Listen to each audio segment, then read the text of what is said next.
This video is brought to you by MoviePalette.com and enter ROOM15 for 15% off of your palette.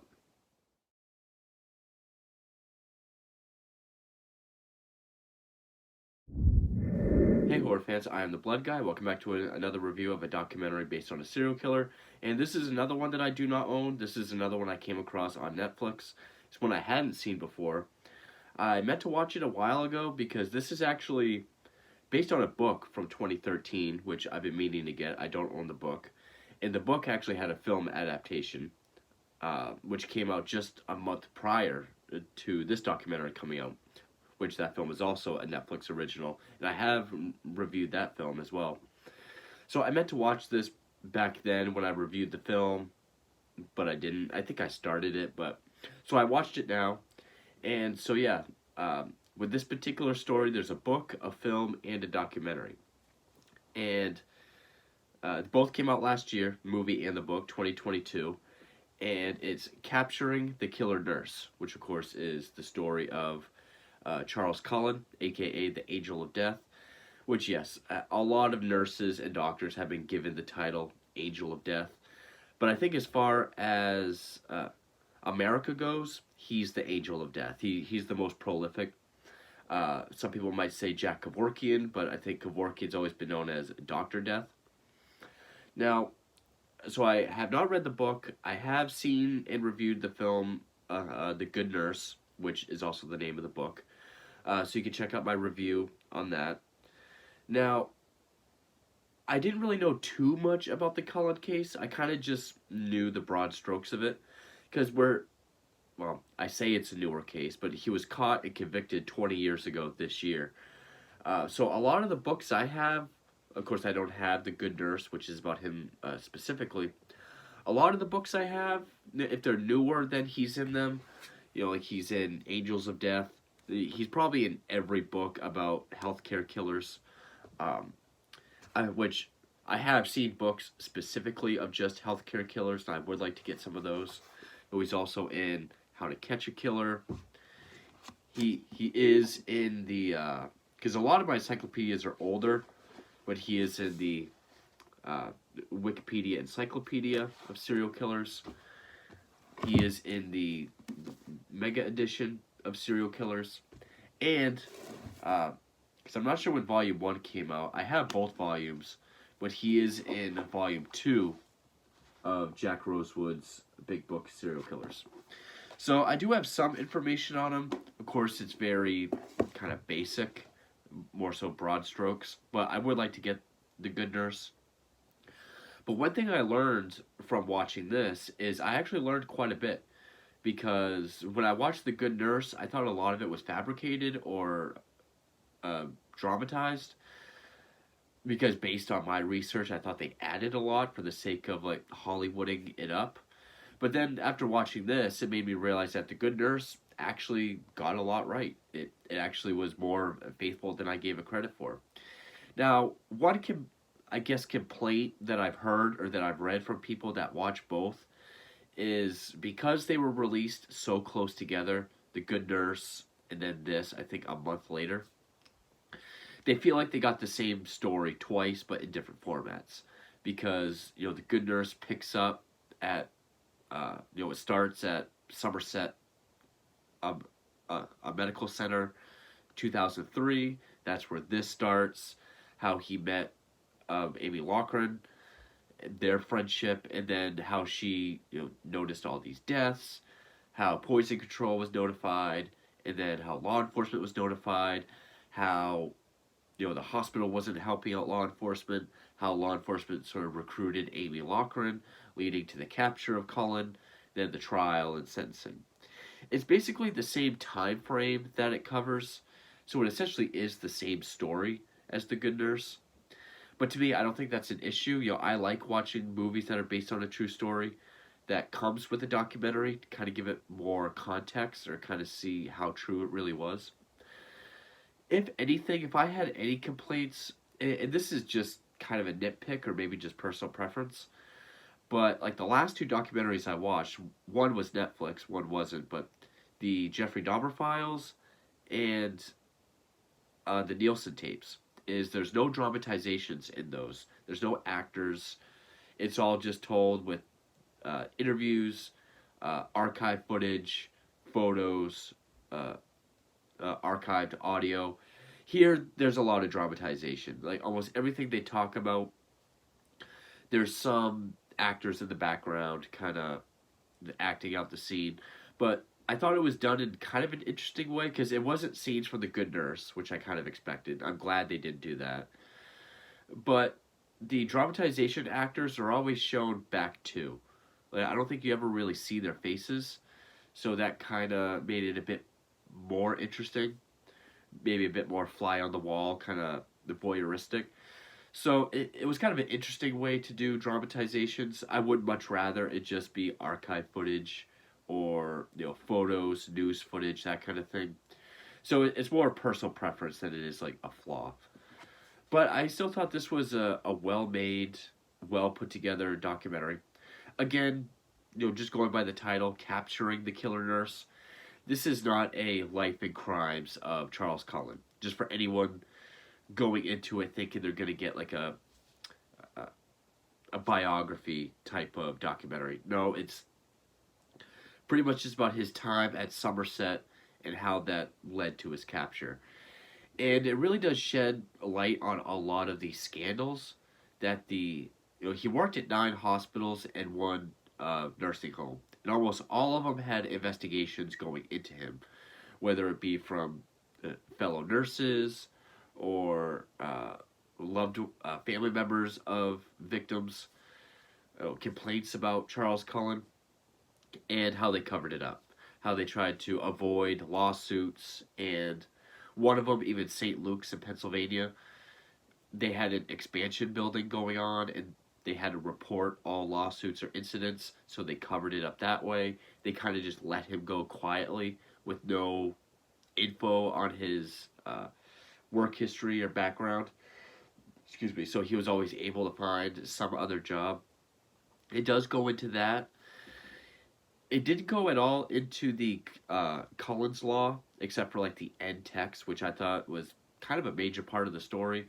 The outcome from all these cover-up scandals from these hospitals. It just barely touches on it during the end text. But in any case, it was directed by Tim Travers Hawkins, who wrote the screenplay with Robin Ockelford. And you get interviews, of course, by Amy Loughren, the Amy from The Good Nurse. It does go into her cardiomyopathy and sort of the joint workforce that her and Charlie, as she calls him, how he took over her work as not to stress her out because she couldn't have the health insurance yet. So it goes into their relationship. But you also get interviews by Charles Graeber, who is the author of The Good Nurse, the 2 detectives who worked the case, Danny Baldwin, and I can never remember the name of the other one. But I have it in my notes. But it just, all the puzzle pieces they had to put together because all hospital facilities would not give them information.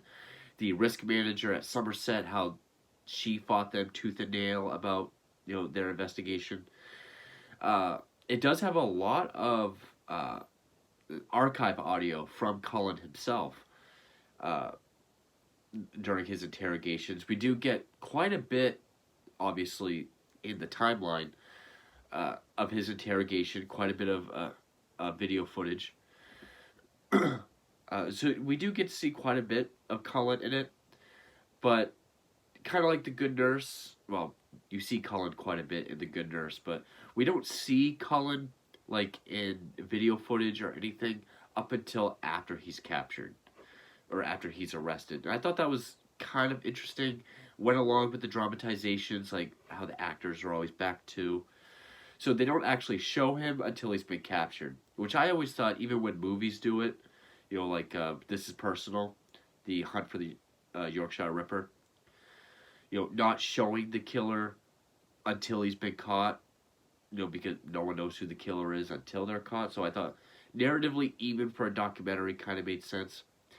It very briefly goes into his past. I actually don't think it mentions his uh his past in the military, or even his like 3 dozen suicide attempts. It does kind of go into like his past with his marriage and his kids and his estrangement, the abuse of the family dogs that he had, you know, when him and his ex-wife would get in fights. We do get interviews from other nurses that he worked with at other facilities. We get interviews with loved ones from some of the victims. Like, I believe it was the final victim at Somerset, so actually his final victim, who was Reverend Gall. His sister, I think the husband of another one. We do get a few interviews from some of the loved ones, and then towards the end, we do get quite a bit of video footage of the interrogations, the trial. Now, if this were a movie, I would say it's going a little too heavy on like the emotional manipulation, trying to get really heavy with scenes with like the video footage of the loved ones during the trial when they're allowed to sort of give a statement and just talking to Cullen about what he took from them. This one nurse that he worked for kind of gives this monologue about what he took from their families, like holidays, birthdays, weddings, and it's pretty heavy. Again, like if it were a movie, I'd say they're going really heavy for the emotional manipulation. But where it's a documentary, I actually thought it worked. Visually, stuff to link everything together. We do get visual timelines like of his work history. Every time a victim is linked to him, like when the 2 detectives are calling around the facilities and they're like, "Oh yeah, there was this one guy named Sam here. This is what happened." Then we kind of see the graphics and the timeline add another person. There is a recurring theme of "You Are My Sunshine," which is pretty ominous because that's the opening of the documentary with the dramatization of him poisoning an IV with "You Are My Sunshine" being played, and then the story from one of his fellow nurses, how a patient would sing that. It's kind of a recurring theme. It doesn't come up too much, but I thought that was interesting. I was kind of curious during the opening. I was like, how does "You Are My Sunshine" play into this? But, so, and again, even the dramatizations, it's not a nitpick, personal preference, but it has plenty of archive footage, plenty of archived audio. We get audio of the lunch meeting between him and Amy when she wore the wire. A lot of saved audio from like phone calls and voicemails. It does go into how Cullen was able to sort of cheat the computer system whenever he had to withdraw meds. So it is pretty in-depth for the time that it covers. Obviously, it can't really go into 29 victims because he confessed to 29 in the attempted murder of 6 more. But we do get interviews from, I think, 2 or 3 loved ones there in this. 3 nurses, including Amy, they're a part of this as well. No interviews with anyone from any of the healthcare places. Oddly enough. Also, interview with the toxicologist who tried to warn the Somerset facility, like, you got a killer on your hands. There's been a lot of stuff like this coming through that we've been checking. And again, it just goes into not just how guilty Cullen is, but how guilty all the healthcare facilities are, just as guilty, because they were worried about lawsuits, their own financial interests in the whole like private for profit type of healthcare. I mean, it doesn't go heavy into that aspect, but towards the end, it does make a big statement about it. So it's still pretty informative. I mean, it really It's not super informative on the life of Charles Cullen. Really, just that time frame. More, it really is just more the capture of the killer nurse, the investigation, how everything came to light, how law enforcement got a hold of it, what they had to go through to figure it out, how they enlisted the help of Amy. And really, what it does is just kind of add context to the nurse, the film, The Good Nurse, which again, I did enjoy that film. And watching this now, I actually appreciate that film more because I think in my review I said it wasn't super accurate just based on my kind of a minimal knowledge of Cullen because everything I have is more so just like encyclopedias with an article on him, not super in depth, so I kind of just knew very little.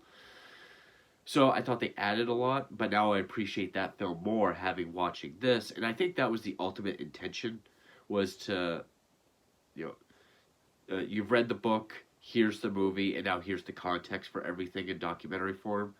So I think it accomplished its goal. It doesn't bother me that it's the same story as the film. I mean, they're both based on the same book. You're going to get the same story.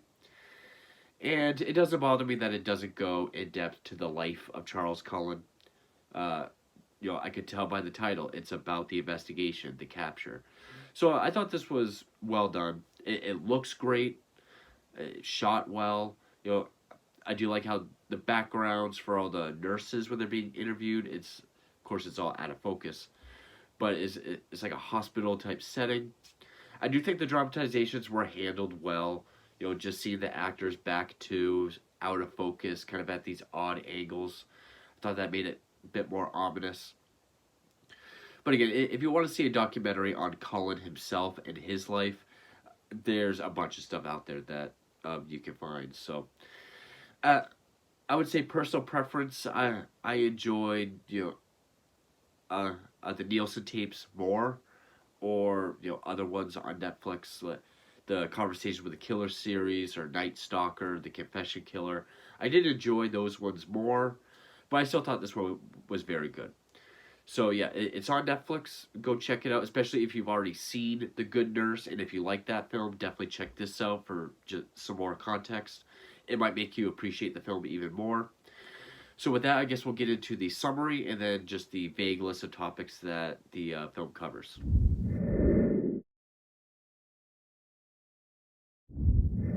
So as always, I like to give a brief summary on the killer that the film is based on. So Charles Cullen, aka the Angel of Death, is one of America's most prolific serial killers, especially in the Angels of Death category of healthcare killers. Murdering a confessed 29 patients in the attempted murder of 6 more during his time as a nurse from 1987 until 2003 in 9 hospitals and 1 nursing home in the New Jersey and Pennsylvania areas. Some experts believe he may be responsible for upwards of an estimated 400 people, making him the most prolific serial killer in history. Cullen would inject his patients or their IV bags with a drug called digoxin, other times with an overdose of insulin or other drugs, especially if the patient was known to have an allergy. He was able to kill and find jobs at other facilities despite complaints from fellow nurses and families of victims because the hospitals were more concerned with avoiding lawsuits from the families and Cullen himself, so they always let him go quietly without any marks on his background. He was finally caught in 2003 in Somerset, New Jersey, while working at the Somerset medical facility, when fellow nurse and friend Amy Lochran agreed to help law enforcement build the case, after killing 13 at that hospital alone in just 2 years. Cullen had always been seen as the perfect nurse, great at his job, and very trustworthy and friendly, though he had a history of odd behavior, both during his time in the military and in his marriage, eventually being estranged from his children and his wife, especially after abusing the family dogs. It is also said that he attempted suicide nearly 36 times in his life, and in March of 2003 he entered a plea deal to avoid the death penalty and was sentenced to 18 consecutive life sentences. During the trial, he remained silent and stoic, even as grieving families were given the opportunity to speak. If the experts' estimations are correct, His possible 400 victims would eclipse that of Britain's Doctor Death, Harold Shipman, with an estimated 250 victims, and Pedro Lopez in the Andes with an estimated 300, making him the most prolific serial killer in world history. And so now we just get into what the film itself covers. This one might be a little bit longer than some others because there is a lot of information in this one. Because it's covering both Cullen, Cullen during this time, the investigation, and just the scandal of the hospitals. So we get the dramatization of a nurse going in and overdosing a patient put to You Are My Sunshine. With voiceover from Cullen, all the voiceover is from Cullen himself, saying how he always wanted to help people and end their suffering. So then it says March 2003, and we're introduced to Amy Lockridge herself. She goes into her background, how she became a nurse, how she came to work at Somerset, and when she started 2001, and how she met Charlie. Also, we're introduced to Donna Hargraves, if I pronounced that correctly, who is another fellow nurse, a friend of Charlie and Amy.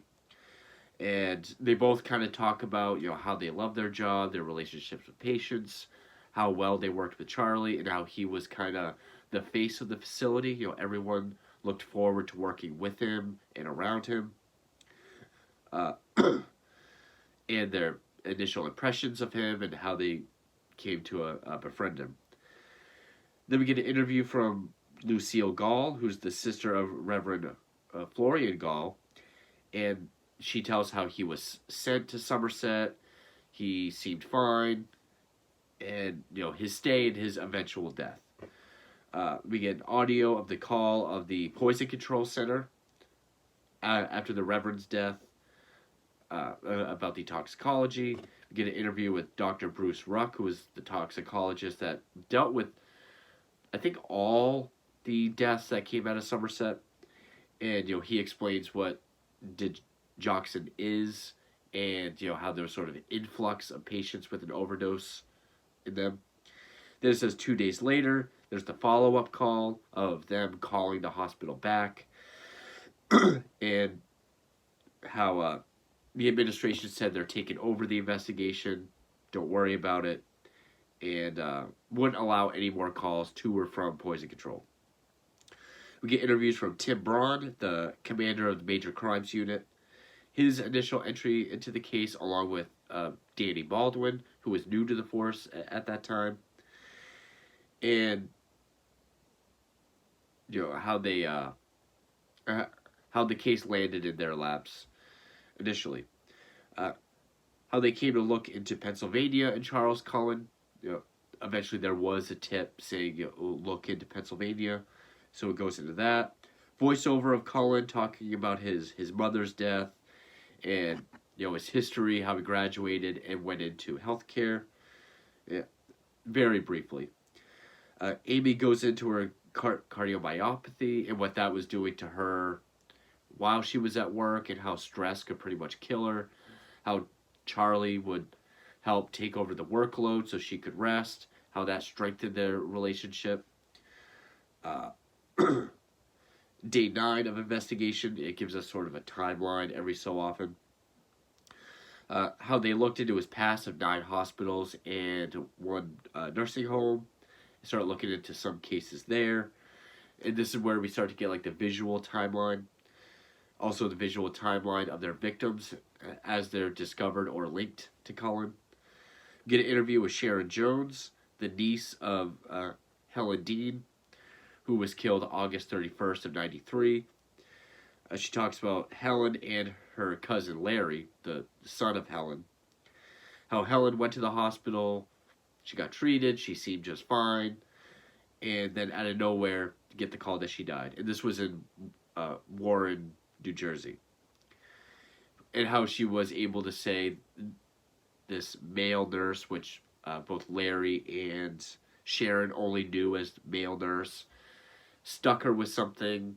Larry looked at the pinhole or the needle mark, and no one listened to him.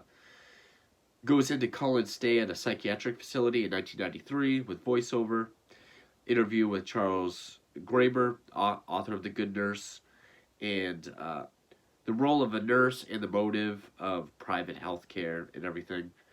Kind of comparing what a nurse does versus, like the higher ups in the overall motive of private profit healthcare.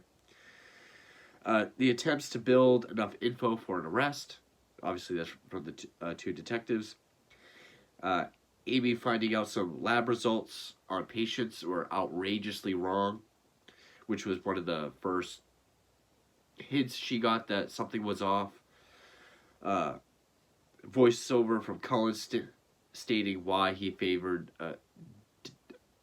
Digoxin. How Mary Lund, the risk manager at Somerset, would not cooperate with law enforcement. Day 20 of investigation, called to poison control from Somerset police. They ask about Digoxin, and then that same toxicologist is like, "Are you calling about?"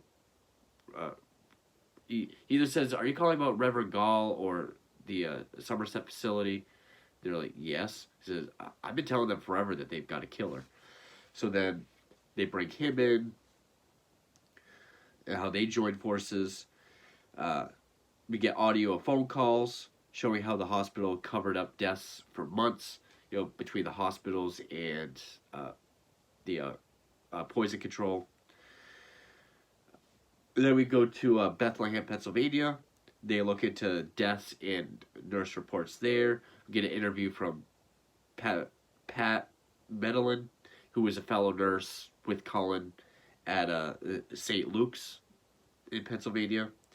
And she describes Cullen and how he got done coincided with the number of deaths. Which I did know about one nurse that kind of put together this whole theory and did actually a lot of amateur sleuthing into thinking how he might have been responsible for at least 40 deaths at that facility. And she talks about this one specific patient named Sam and how he died, which I think she said there was like 67 deaths at St. Luke's during his time there. She thought he was suspected of 40 of them. Ultimately, he did confess to 5 at St. Luke's.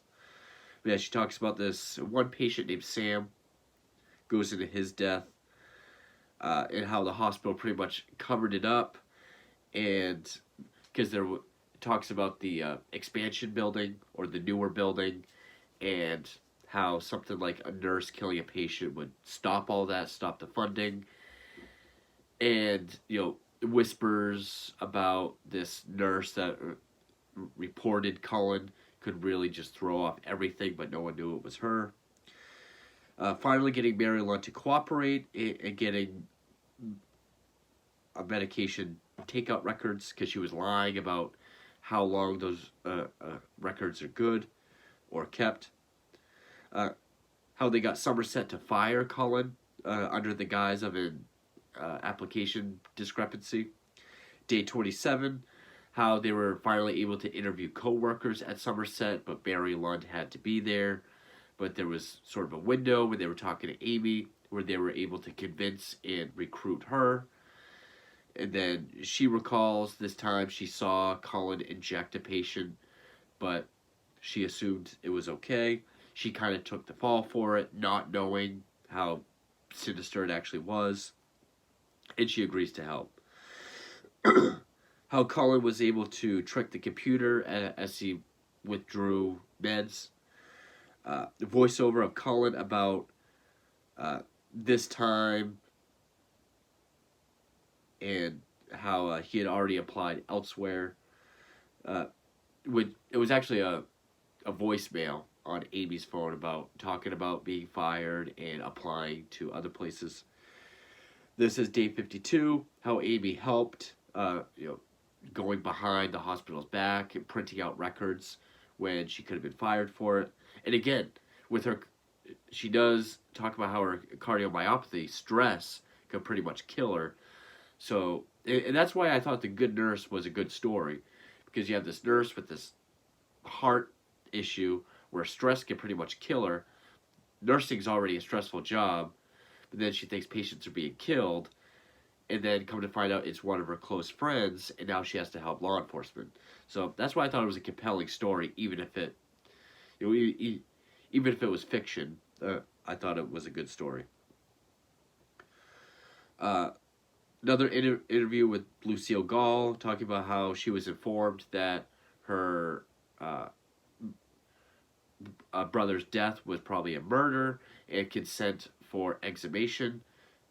How she gave her consent shows photos of the exhumation. You don't see the body, just the casket. And then the results of exhumation and autopsy.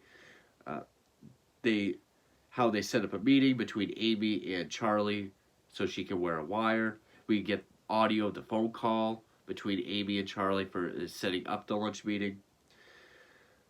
And then the actual meeting itself at the restaurant.